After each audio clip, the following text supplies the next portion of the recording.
പരിപൂർണമായും അയാളോട് കൂറ് പുലർത്തുന്നവനാണ് വിജയൻ. പക്ഷേ അതിനിത്തിരി സമയമെടുക്കുമെന്ന് മാത്രം. ഇപ്പോൾ വിജയകൃഷ്ണൻ തൻ്റെ പാപ്പാനായി അംഗീകരിച്ചു കൊടുത്തിട്ടുള്ള ഗോപൻ ദേവസ്വം ബോർഡ് രേഖകളും നിയമങ്ങളും പ്രകാരം രണ്ടാം പാപ്പാനാണ്. പക്ഷേ ഇതാ ദേവസ്വം ബോർഡിൻ്റെ ഓർഡറുണ്ട്. നാളെ മുതൽ ഞാനാണ് നിന്റെ അധികാരി, നിന്റെ ഒന്നാം പാപ്പാൻ എന്ന ഉത്തരവുമായി ഒരാൾ ഒരു സുപ്രഭാതത്തിൽ അവന്റെ മുന്നിൽ വന്നിറങ്ങിയാൽ, വടി കുലുക്കിയാൽ അത് അങ്ങ് പള്ളി പറഞ്ഞാൽ മതി.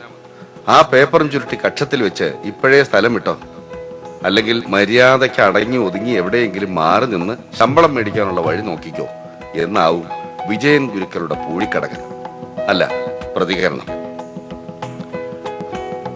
അതെ, അങ്ങനെയാണ് വിജയകൃഷ്ണൻ. ഞങ്ങൾ ചിത്രീകരണത്തിനായി അമ്പലപ്പുഴയിലെത്തിയ ആദ്യ ദിവസം നിയമപ്രകാരം അന്നവന്റെ ഒന്നാമനായിരുന്ന രാജേന്ദ്രൻ നായരുടെ അവനുമൊത്തുള്ള വ്യാപാര ഉടമ്പടിയുടെ അവസാന ദിവസമായിരുന്നു.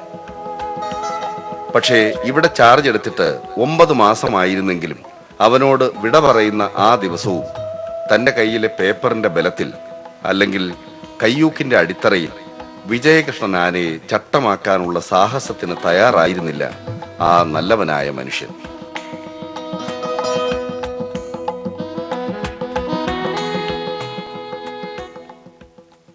എത്ര നാളായി ഇവന്റെ കൂടെ ആയിട്ട്? ഇപ്പം ആയിട്ട് 9 മാസമായി. 9 മാസമായുള്ളൂ. ഒന്നാമനായിട്ടും കാര്യമായിട്ട് ഇവന്റെ കൂടെ അങ്ങനെ കയറിയിട്ടില്ലല്ലോ അല്ലേ? ഇല്ല, അങ്ങനെ കയറിയിട്ടില്ല. എല്ലാം കൈകാര്യം ചെയ്യുന്നത് നമ്മളായിട്ട് അതിനെ കൊണ്ട് ഒരു വക ഗോവൻ ചെയ്യിക്കുന്നില്ല. അതെല്ലാം നമുക്ക് തന്നെ ഗോവൻ തന്നെ ചെയ്യുന്നതുകൊണ്ട് നമ്മൾ സന്തോഷത്തോടു കൂടി അങ്ങനെ നിൽക്കുവാണ്. നിങ്ങൾ തമ്മിൽ അതിന്റെ പേരിൽ ഒരു ഒന്നുമില്ല. ഗോവനായിട്ട് ആന നല്ല കണ്ടീഷൻ ആയിട്ടുണ്ട്.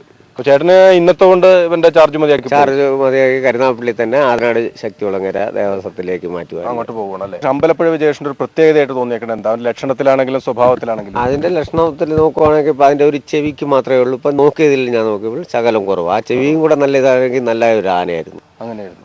ദേവസ്വം ബോർഡിൽ കുറവെന്ന് പറഞ്ഞാൽ ചെവി മാത്രമേ ഉള്ളൂ. ഇതുപോലൊരു വാലുള്ള ഒരു ആനയെ ഞാൻ എന്റെ ജീവിതത്തിൽ ഞാൻ കണ്ടിട്ടില്ല. ഏറ്റവും ഭംഗി എന്ന് പറയുന്ന വാലായിരിക്കും. പീലിവാല് തന്നെ. അതുപോലുള്ള ഒരു ആനയെ ഞാൻ കണ്ടിട്ടില്ല. ഗോവൻ അതുപോലെ നോക്കുന്നത്. അതിന് പോയി മരുന്നും ചെയ്യുന്നുണ്ട്, എണ്ണ ഒഴിക്കുന്നുണ്ട്, അതെല്ലാം ചെയ്യുന്നുണ്ട്. എല്ലാം വളരെ ഭംഗിയായിട്ട് നോക്കുന്നു. അങ്ങനെ തന്നെ ഇരിക്കുന്നത്. അതെ. തിരുവിതാംകൂർ ദേവസ്വം ബോർഡിലെ മറ്റ് ആനകൾക്ക് ഒന്നിനും തന്നെ ഈ ഒരു സൗകര്യം, ഈ ഒരു പ്രത്യേകത ഉണ്ടായിട്ടില്ല. അതാരായിരിക്കും അതിനൊരു പ്രത്യേകത? മന്ത്രിയുടെയൊക്കെ പ്രത്യേക താല്പര്യം ഉണ്ടാവുമോ? മന്ത്രിയുടെയും ബോർഡ് പ്രസിഡന്റ് മെമ്പർമാരുടെയും എല്ലാം താല്പര്യം എടുത്താണ് ഈ രീതിയിലൊരു ഷർബാത്ത് ഏർപ്പെടുത്തിയിട്ടുള്ളത്. മറ്റു കാര്യങ്ങളിലൊക്കെ പരിപൂർണമായ ശ്രദ്ധയുണ്ടോ ഇതിന്? തീർച്ചയായിട്ടും ഉണ്ട്. ആന ഇപ്പൊ മുൻ വർഷങ്ങളെ അപേക്ഷിച്ച് കൂടുതൽ എഴുന്നള്ളിപ്പ് എടുക്കുന്നുണ്ടോ? മുൻ വർഷത്തെ അപേക്ഷിച്ച് കഴിഞ്ഞ വർഷം തന്നെ കൂടുതൽ എഴുന്നള്ളിപ്പ് ഉണ്ടായി. ഇനി വരുന്ന വർഷങ്ങളിലും ആനയ്ക്ക് കൂടുതൽ എഴുന്നള്ളിപ്പ് കിട്ടുമെന്നാണ് നമ്മുടെ പ്രതീക്ഷ. കണക്കൂട്ടൽ. കഴിഞ്ഞ വർഷം ഏകദേശം എത്ര എഴുന്നള്ളിപ്പ്? കഴിഞ്ഞ വർഷം ഏകദേശം ഒരു 100 മേലെ എഴുന്നള്ളിപ്പ് കഴിഞ്ഞ വർഷം ഉണ്ടായിരുന്നു. സാധാരണ അത്ര ഒന്നും എടുക്കാറില്ലായിരുന്നല്ലോ.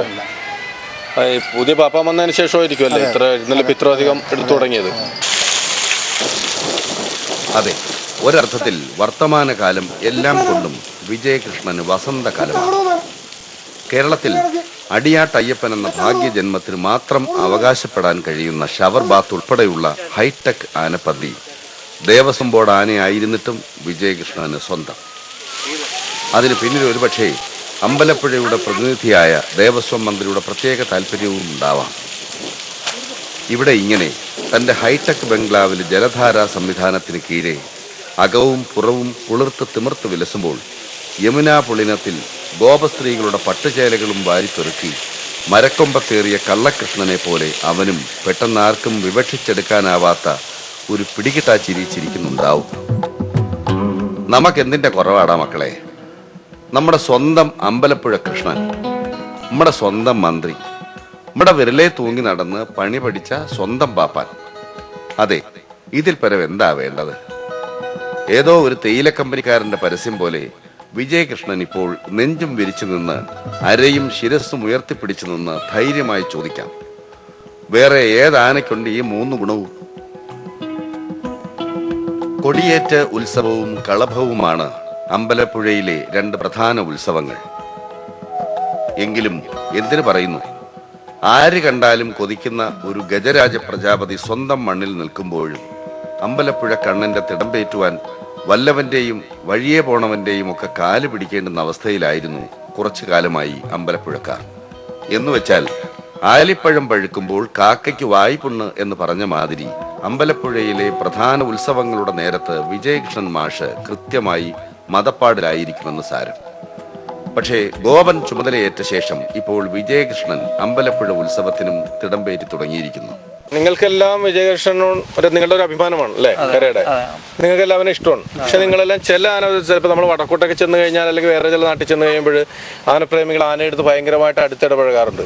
നിങ്ങൾ ഞാൻ നോക്കുന്നത് നിങ്ങൾ സ്നേഹിക്കുന്നുണ്ട്, പക്ഷെ ഒരു തെല്ല അകലം പാലിക്കുന്നുണ്ട് അവനോട്. എന്തായിരിക്കും എൻ്റെ ഒരു കാരണം? കൂടുതൽ കഴിവതും അവനെ ഒരു നമ്മളെ ഒരു അബദ്ധം പറ്റി എന്തെങ്കിലും ഒരു പാവപ്പിഴ അവൻ്റെ ഭാഗത്തുനിന്ന് വരരുത്. അതിന് നമ്മൾ ശ്രദ്ധിക്കണം, അവനും ശ്രദ്ധിക്കണം. അത് ആ ഒരു ഗ്യാപ്പ് നമ്മളെപ്പോഴും പാലിക്കും. കൂടുതൽ സ്വാതന്ത്ര്യം നമ്മൾ കാണിക്കാൻ തുടങ്ങി കഴിഞ്ഞാൽ വേറെ പുറത്തുനിന്ന് ഇതിന് എന്താണ് നമ്മൾ നമ്മൾ ചെറുപ്പക്കാരല്ലേ, പ്രേമിക്കുന്നതൊന്നും അത്ര ഇഷ്ടമുള്ള അങ്ങനെ വല്ല സ്വഭാവം ഉണ്ട്? ചെറിയൊരു സ്വഭാവം ഉണ്ട്. അതെങ്ങനെ എങ്ങനെയാ പ്രകടിപ്പിക്കുന്നത്? ഞങ്ങളുടെ ഒരു സുഹൃത്ത് ഇദ്ദേഹം മൊബൈലെടുത്ത് ഇതിനെ കെട്ടുന്ന പെരക്കകത്ത് ആന കെട്ടിയിരിക്കുമായിരുന്നു. അവിടെ വെച്ച് സംസാരിച്ച വഴിക്ക് ആനയുടെ അടുത്താ നിൽക്കുന്നതിനാണ് ഒരു അകലം ഉണ്ടായിരുന്നു. അവിടെ സംസാരിച്ച് ചെന്ന വഴിക്ക് തിന്നുകൊണ്ടിരുന്ന ഒരു മടലെടുത്ത് കയറി.